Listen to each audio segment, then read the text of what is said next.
सर्वांना नमस्कार.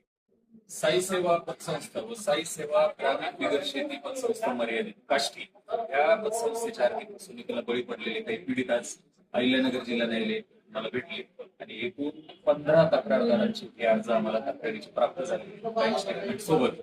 यामध्ये घडलेलं असे गेल्या 1 ते 2 महिन्यापासून किंवा जास्त या दोन्ही भावांनी हे जे तक्रारदार आहेत यांच्या घरामध्ये आर्थिक विवंचना असल्या कारणाने पतसंस्थेने यांना यांचे पैसे वेळेत न दिल्यामुळे यांनी वेळोवेळी पोलीस निरीक्षक श्रीगोंदा पोलीस स्टेशन, पोलीस अधीक्षक अहिल्यानगर, सहकार आयुक्त पुणे, ऍडिशनल रजिस्ट्रार या सर्व लोकांकडे पाठपुरावा करून देखील त्यांच्या अर्जांना अद्याप केराची टोपलीच दाखवली गेलेली आहे. याच्यामध्ये कोणत्या हस्तक्षेपामुळे या गोष्टी घडल्यात या गोष्टींकडे मी हात घालणार नाही. फक्त विषय असा आहे का हे जे आज तक्रार अर्ज प्राप्त झालेले आहेत या तक्रार अर्जांवरती कायदेशीर भूमिका घेण्यासाठी मी कटिबद्ध आहे आणि श्रीगोंदा तालुका, पारनेर तालुका, जामखेड तालुका किंवा इतरत्र जे कोणते लोक साई सेवा पतसंस्था या पतसंस्थेच्या फसवणुकीला पीडित असतील त्यांनी तात्काळ स्वरूपात व्हिडिओमध्ये दिसणारे ह्या आमच्या तक्रारदारांसोबत संपर्क करून या लढ्याला बळ द्यायचं. त्याचं कारण असं आहे, अशा पद्धतीच्या आर्थिक फसवणुकींना वेळीच जर आळ घातला तर तुमचे पैसे येण्याची शक्यता थोडीशी बळावते.